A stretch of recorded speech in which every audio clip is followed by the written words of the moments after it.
എല്ലാവർക്കും ദൈവനാമത്തിൽ സ്നേഹവന്ദനം. 2024 ഡിസംബർ 25 ലോകമെങ്ങും ക്രിസ്മസ് ആഘോഷിക്കുന്ന അനുഗ്രഹീതവും വിശുദ്ധവുമായ സന്തോഷത്തിൻ്റെ ജനന പെരുന്നാളാണ്. സർവ്വജനത്തിനുമുള്ള മഹാസന്തോഷമായിട്ടാണ് യേശു ക്രിസ്തുവിൻ്റെ പിറവിയിൽ മാലാഖമാർ ലോകത്തോട് പറഞ്ഞത്. ഇന്ന് ലോകത്തിൽ എല്ലാവർക്കും സന്തോഷിക്കാൻ സാധിക്കുന്ന നാളുകളല്ല. ഒരുപറ്റം ആളുകൾ സന്തോഷിക്കുകയും ഏറെ ആളുകൾ ദുഃഖിക്കുകയും ചെയ്യുന്ന വൈരുദ്ധ്യം ലോകത്തിൽ നിറഞ്ഞു നിൽക്കുകയാണ്. പല സ്ഥലങ്ങളിലും യുദ്ധം കൊടുമ്പിരി കൊണ്ടിരിക്കുന്നു.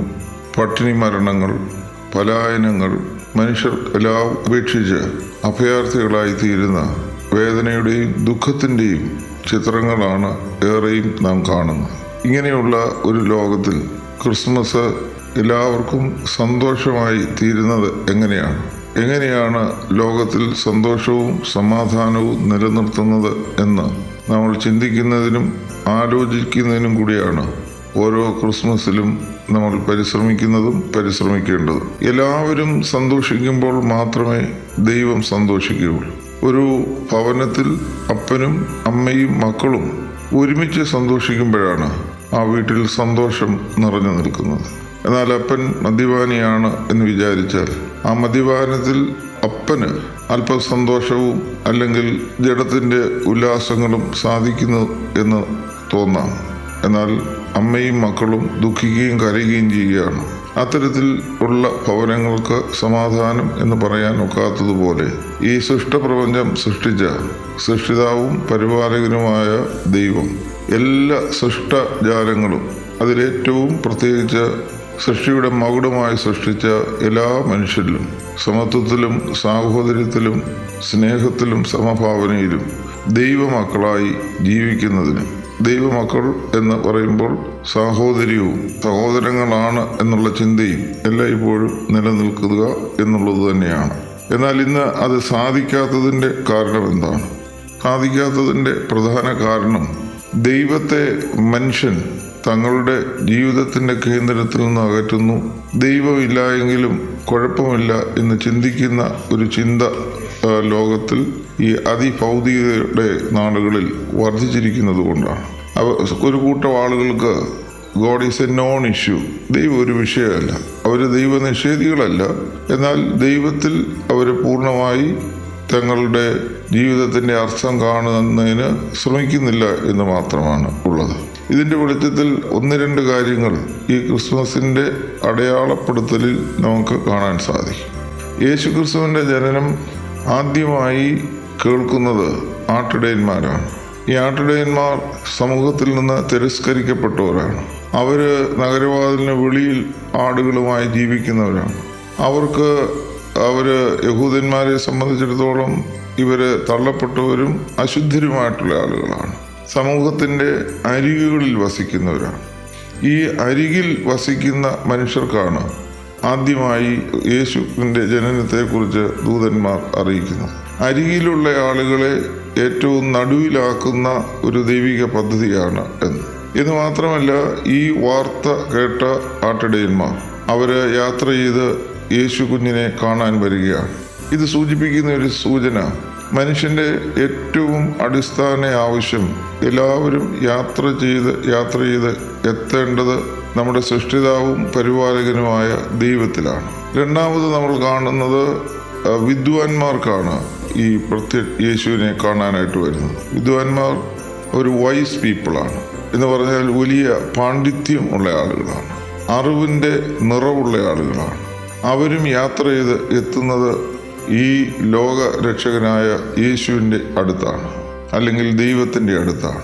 എല്ലാ മനുഷ്യരും യാത്ര ചെയ്ത് ദൈവത്തിലേക്കും ദൈവത്തിൽ നിന്ന് അവരിലേക്കും ഈ പ്രപഞ്ചത്തിലേക്കും യാത്ര ചെയ്ത് ദൈവം നിറഞ്ഞു നിൽക്കുന്ന ഒരു സ്ഥിതിയിലാണ് സമത്വവും സമഭാവനയും സാഹോദര്യവും നിലനിൽക്കുന്നത് എന്നുള്ളതിന് തർക്കമില്ല. അത്തരത്തിൽ സാധിക്കാതെ വരുമ്പോൾ, അല്ലെങ്കിൽ ദൈവത്തെ നിഷേധിച്ചുകൊണ്ടുള്ള ഏത് യാത്രയും അവരെന്നെ അന്യനായി കാണുന്നതാണ്.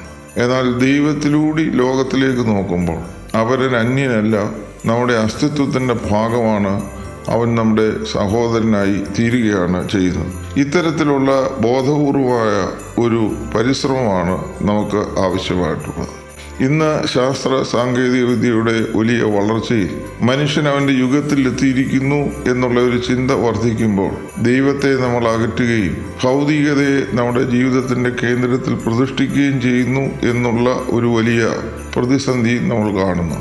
യേശുക്രിസ്തു ജനിച്ചത് പുൽക്കൂട്ടിലാണ്. പുൽക്കൂട് എല്ലാവർക്കും ആക്സസിബിൾ ആയിട്ടുള്ള ഒരു സ്ഥലമാണ്, എല്ലാവർക്കും എത്തിച്ചേരാവുന്ന സ്ഥലമാണ്. അത് ഏറ്റവും ലാളിത്യത്തിൻ്റെ ഒരു അടയാളമാണ്. നമ്മൾ വായിക്കുന്നുണ്ട് വിശുദ്ധ വേദപുസ്തകത്തിൽ യേശുക്രിസ്തുവിനെ ഒരു പുൽത്തൊട്ടിയിൽ കിടത്തി അവന് ഏറ്റവും ലളിതമായ വസ്ത്രധാരണമായിരുന്നു ഉള്ളത്. ഈ രീതിയിലാണ് നമ്മൾ വായിക്കുന്നത്. ഒരു പക്ഷേ യേശുക്രിസ്തു ലോകരക്ഷകൻ, ലോകത്തിൻ്റെ രാജാവ് ഒരു കൊട്ടാരത്തിലാണ് പിറന്നിരുന്നുവെങ്കിൽ വളരെ ചുരുക്കം ആളുകൾക്ക് മാത്രമേ യേശുവിനെ കാണുവാൻ, ആ കുഞ്ഞിനെ കാണുവാൻ സാധിക്കുകയുള്ളായിരുന്നു. അധികാരവും അംഗീകാരവും പ്രൗഢിയും ഒക്കെയുള്ള വളരെ ചെറിയ ഒരു ശതമാനം ആളുകൾ. എന്നാൽ പുൽക്കൂട് എല്ലാവർക്കും എത്തിച്ചേരാവുന്ന സ്ഥലമാണ്. രാജാവിനും വരാം, പണ്ഡിതന് വരാം, പാമരന് വരാം, ചെറിയവർക്ക് വരാം, വലിയവർക്ക് വരാം, എല്ലാവർക്കും. അപ്പോൾ സർവ്വജനത്തിനും അടുത്തു നിൽക്കാൻ കഴിയുന്ന ഒരിടത്തിലാണ് യേശുക്രിസ്തു പിറന്നത് എന്ന് സൂചിപ്പിക്കുന്നതും നമ്മൾ സൂചിപ്പിച്ചതുപോലെ ഈ ദൈവം എല്ലാവർക്കും ദൈവമായിരിക്കണം, എല്ലാവർക്കും ദൈവ സാന്നിധ്യത്തിലൂടെ മാത്രമേ ജീവിതത്തിന് അർത്ഥം കണ്ടെത്താൻ സാധിക്കുകയുള്ളൂ എന്നുള്ള ഒരു ചിന്തയും നമുക്ക് മനസ്സിലാകുകയാണ്. അത്തരത്തിൽ ഈ വർഷത്തെ ക്രിസ്മസ് നമുക്ക് കുറച്ചുകൂടി സംഗതമാക്കുന്നതിനിടയാകണം. ലളിതമായ ഒരു ചോദ്യം ശ്രോതാക്കളുടെ മുമ്പിൽ ഞാൻ ഉയർത്തുകയാണ്. കഴിഞ്ഞ വർഷവും ക്രിസ്മസ് നമ്മൾ ആഘോഷിച്ചു. ഓരോരുത്തരുടെയും പ്രായങ്ങൾക്ക് അനുസരിച്ച് നമ്മൾ ക്രിസ്മസ് ആഘോഷിച്ചവരും ആ ക്രിസ്മസിലെല്ലാം യേശു ക്രിസ്തു എന്നിൽ ജനിക്കുന്നു എന്നുള്ള ചിന്ത വരികയും ചെയ്യുന്നു. എന്നാൽ 5 കൊല്ലം മുമ്പ് നമ്മളിൽ ജനിച്ച യേശു ക്രിസ്തു ഇപ്പോൾ എവിടെയാണ്? സത്യസന്ധമായി നമ്മൾ നോക്കുകയാണെങ്കിൽ ഓരോ പ്രാവശ്യം ജനിക്കുന്ന ക്രിസ്തു നമ്മളിൽ മരിച്ചു പോവുകയാണ്. ആ ക്രിസ്തു നമ്മളിൽ വളരാൻ അനുവദിക്കുമ്പോഴാണ് നമ്മൾ ക്രിസ്തു ഭാവമുള്ളവരായിത്തീരുന്നത്. ക്രിസ്തു ഭാവം എന്ന് പറഞ്ഞാൽ എല്ലാവരെയും രക്ഷിക്കുന്ന, എല്ലാവരുടെയും സമീപത്തേക്ക്, ആവശ്യക്കാരൻ്റെ സമീപത്തേക്ക് നടന്നെടുക്കുന്ന, രോഗികളെ സ്പർശിക്കുന്ന, കുഷ്ഠരോഗികളെ സൗഖ്യമാക്കുന്ന, നിരാശയിലിരിക്കുന്നവർക്ക് പ്രത്യാശ നൽകുന്ന, പാപത്തിൻ്റെ വലിയ പടുകുഴിയിൽ വീണുപോയവരെ തൻ്റെ കരം നൽകി വിശുദ്ധിയുടെ പടവിലേക്ക് പിടിച്ചുയർത്തുന്ന, മരിച്ചവരെ ഉയർപ്പിക്കുന്ന ഈ വലിയ ഒരു സ്നേഹത്തിൻ്റെയും കരുതലിൻ്റെയും കരുണയുടെയും ലോകം സൃഷ്ടിക്കുകയാണ്. അതുകൊണ്ട് ഏറ്റവും പ്രധാനപ്പെട്ട ഒരു വെല്ലുവിളിയായി എനിക്ക് തോന്നുന്നത് നമ്മളിൽ ജനിക്കുന്ന ക്രിസ്തു വളരുവാൻ നമ്മൾ അനുവദിക്കണം. ഒരുപക്ഷെ അത് നമ്മൾ അനുവദിക്കാത്തത് ക്രിസ്തു നമ്മളിൽ വളർന്നാൽ നമ്മുടെ ഇഷ്ടം പിന്നെ സാധിക്കുകയില്ല, പിന്നെ ദൈവത്തിൻ്റെ ഇഷ്ടം മാത്രമേ സാധിക്കുകയുള്ളൂ. അതുകൊണ്ട് നമ്മുടെ സ്വപ്നങ്ങളെയും ഇഷ്ടങ്ങളെയും ദൈവത്തിൻ്റെ സ്വപ്നത്തിനും ഇഷ്ടത്തിനും വിധേയപ്പെടുത്തി ഒരു ദൈവ കേന്ദ്രീകൃതമായ ക്രിസ്തുയേശുവിലുള്ള ഭാവമുള്ള വലിയ സ്നേഹത്തിൻ്റെ ഉറവിടമായി നാം ഓരോരുത്തർക്കും തീരണം. എല്ലാവർക്കും എത്തിച്ചേരാവുന്ന ഒരു സാധ്യതയായിട്ടാണ് ക്രിസ്തുവിനെ ദൈവശാസ്ത്രജ്ഞന്മാർ നമ്മുടെ മുമ്പിൽ അവതരിപ്പിച്ചിട്ടുള്ളത്. അതുകൊണ്ട് ആദിമ പിതാക്കന്മാർ പറഞ്ഞു, ഈ മനുഷ്യപുത്രന്മാരെ ദൈവപുത്രന്മാരാക്കാൻ ദൈവപുത്രൻ മനുഷ്യപുത്രനായി തീർന്നു.